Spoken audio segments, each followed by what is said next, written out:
Hi and welcome back to the channel and spoiler-free review of Alien Romulus. Now, if you haven't seen the film, why not? If you're an Aliens fan, I would suggest you get your butt off to your local cinema and go and support this movie on the big screen.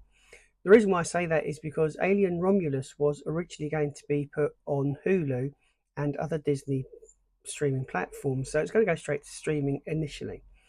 Thankfully, though, we had the writers and actors strike last year, which meant studios like Disney were running out of material to put on the big screen.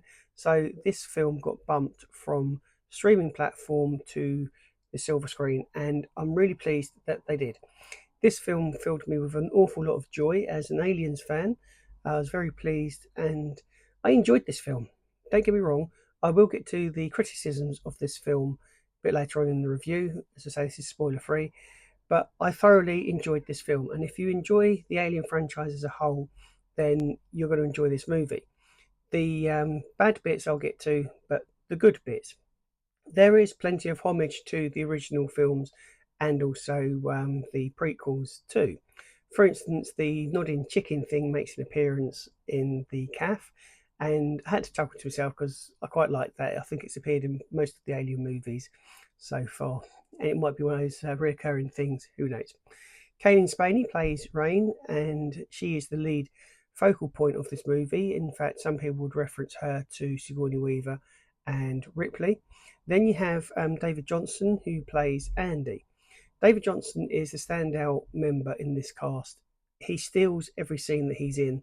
His range is phenomenal. He goes from playing effectively a real dumbed down synthetic to one of highly intelligence, and then back down to being dumbed down again. The range that he showed was really good. The scenarios that they face in the movie are some of them are original, some of them are a little bit we've seen before, but they handle the anti gravity really well and the piles of acid or puddles of acid as well. So the good points for this film is it's a very enjoyable alien film. The cast are stellar. The special effects for a film that was made on a budget of $80 million are phenomenal. There are some shady ones, but overall, the special effects are really good. The set pieces are brilliant, and it is so good to watch a film that is priding itself on practical effects instead of CGI and green screen on everything. The cast, as I say, is stellar. The soundtrack plays homage to Jerry Goldsmith and James Horner without actually ripping off either film's music.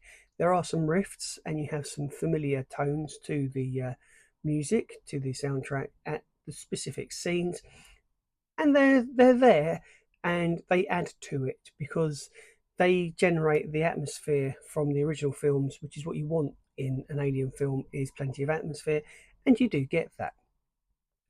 The other things they do, there are other Easter eggs in there for those we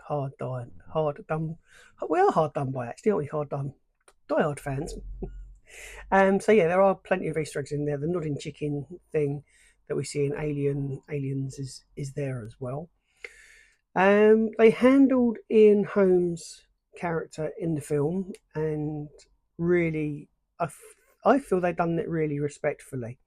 It he does take on a bit of a central part of the film, but what they did for Ian Holmes' character, renaming him as Rook, pays off for me at least. So that's another positive. The negative is basically the reused lines from Alien and Aliens. Um, they just feel a bit forced and unnatural. So they're kind of there to satisfy fans. Some fans will enjoy them.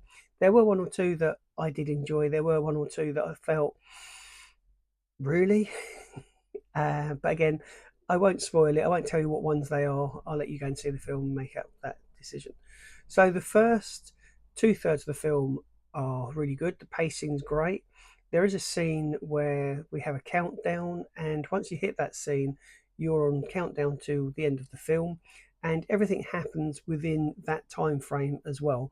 I did try and time it without being too much of a nuisance, looking at my watch every so often, when those little reminders were coming up. But Overall, very, very enjoyable. The negatives, as I say, are the reused and rehashed lines from the previous films, and the final act, the final third of the film, does kind of go off on a bit of a tangent, and I'm not going to spoil it here, but it, for me, it doesn't end on a high. It's still tense. It's still quite on the edge of your seat, but the way that the story kind of wraps up at the end is a little bit of a letdown for me. But would I recommend you go and see this film? Definitely, because this is just my opinion. You might watch it, you might see the ending and think, actually, Wayne doesn't really know what he's talking about. I quite enjoyed it, which is fine. You know, we're all here for, we all enjoy different things, don't we? So go and watch Alien Romulus if you're an Alien fan. If you like a suspense film full of tense gore and suspense, then watch Alien Romulus.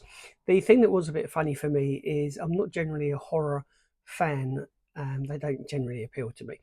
But because obviously Alien Romulus being the type of film that it was, a lot of the trailers for the for upcoming films were horrors. I was probably scared more of them than I was of Alien Romulus, to be honest, though.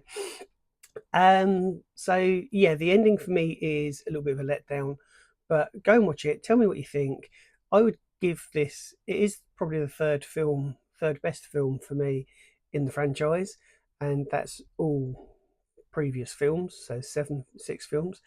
Um, and this is controversial. I would probably put it on a level pegging of Alien 3. That's for me. That's Alien 3 has matured. I feel Alien 3 has matured to be a very good Alien film. And if Fincher had been allowed to make the film that he wanted, without doubt, it would have been a great, fantastic film. So I would say it is as good as Alien 3. Definitely a hell of a lot better than Resurrection. It does have some links to the previous films, Prometheus as well. And that is the good thing about this film. It takes enough elements from the previous films before it to give you something satisfying and original with some familiar things and themes in there. So that's where I'm going to end this video. Thank you so much for watching. I will be doing a spoiler, a full spoiler review and thoughts video as well. But in the meantime, go and check it out. Put your comments in the box below. Please, no spoilers for this video, as I want as many people to watch Alien Romulus on the big screen and enjoy it as I have. So thanks for watching, and I'll be back very soon with another video.